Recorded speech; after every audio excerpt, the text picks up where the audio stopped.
ఆంధ్రప్రదేశ్ రాజకీయాలపై ఎంఐఎం అధినేత హైదరాబాద్ ఎంపీ ఆసాదుద్దీన్ ఓవైసీ సంచలన వ్యాఖ్యలు చేశారు.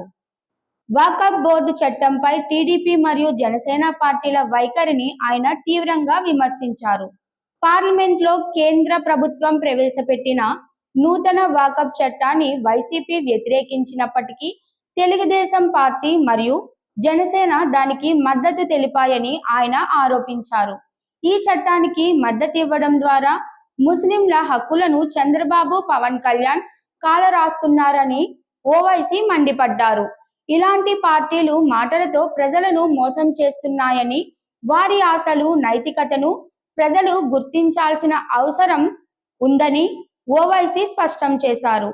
రాబోయే ఏపీ ఎన్నికల్లో టీడీపీ, జనసేన కూటమిని ఓడించాలని ప్రజలకు పిలుపునిచ్చారు. చంద్రబాబు నాయుడు పదే పదే అమరావతి గురించి మాట్లాడుతున్నారని, కానీ అసలు రాజధాని పనుల్లో ఏమాత్రమూ పురోగతి లేదని ఆయన ఎద్దేవా చేశారు.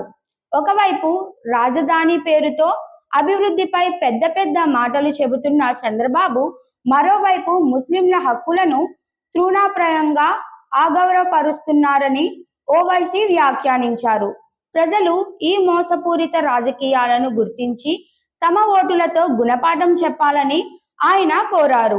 చంద్రబాబు, పవన్ కళ్యాణ్ లాంటి నేతలకు ప్రజలే బుద్ధి చెప్పాలని, అలాంటి రాజకీయాలకు ఇక జాగ్రత్త పడాల్సిన సమయం వచ్చిందని స్పష్టం చేశారు.